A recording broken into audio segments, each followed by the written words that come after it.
I was the legitimate firstborn daughter of the King of the North. After my mother's death, my aunt married the King of the South and became his queen consort. She brought me to her court, raising me beside her own sons. The Southern King adored me. He would seat me upon his knee and gesture toward the princes, laughing lightly. When Hazel comes of age, whichever prince she chooses as her husband shall inherit this throne of the South. Stay here, child. The South could be your home. In my previous life, I chose the Crown Prince Ethan. I stood beside him during the War of Succession. I funded his armies with northern gold. I silenced rival lords. I secured the throne for him. And when he was crowned king, he repaid me with imprisonment in the White Tower and an order signed in his own hand. The North burned, the court was purged. Before I was forced to take my own life, he came to watch. If not for you, he said coldly, Ava would still be alive. She died alone while I could not even mourn her. You will suffer tenfold. The North falls because of you. Their blood is your dowry.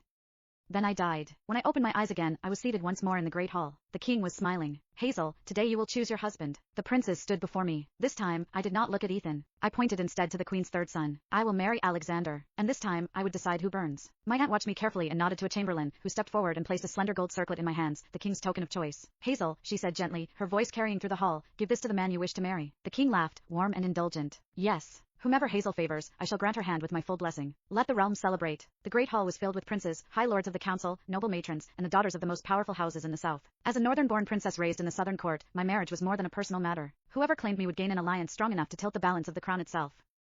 I descended the steps slowly, the gold circlet cool in my palm. Polite smiles followed me. No one doubted my choice. Everyone knew I had adored Crown Prince Ethan since childhood. Choosing him was expected. Ethan, however, did not look pleased. He frowned and shifted back a step. Among the gathered ladies stood Ava Miller, the daughter of a minor but rising noble house. Tears shimmered in her eyes, trembling but not yet falling. I moved past the first prince, then the second. Ethan's expression hardened into open distaste. Beside him stood my cousin, Prince Alexander, the queen's third son, watching me with a quiet smile. As our eyes met, something softer flickered there, an almost imperceptible sigh hidden beneath courtly composure, as though he already anticipated the disappointment he believed I was about to choose for myself. Only that morning he had leaned against the carved mantel in my aunt's solar, arms folded, studying me with that same mixture of amusement and concern. You do have eyes, Hazel.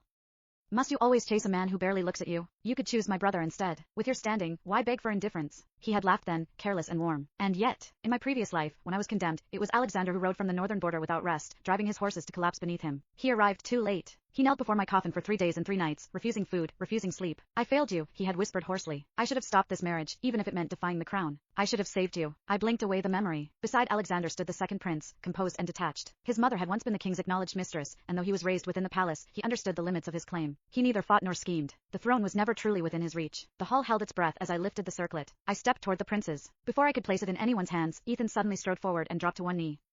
Your Majesty, he said, voice ringing clear through the chamber, I beg you to release me from this honor. My heart already belongs to another. He turned slightly, reaching toward Ava without touching her. Lady Ava Miller is the woman I love, he continued without hesitation. Our devotion is neither fleeting nor shallow. No one but her will ever be my wife. Ava Miller's father was nothing more than a junior royal clerk attached to the king's archives, a respectable position but far beneath the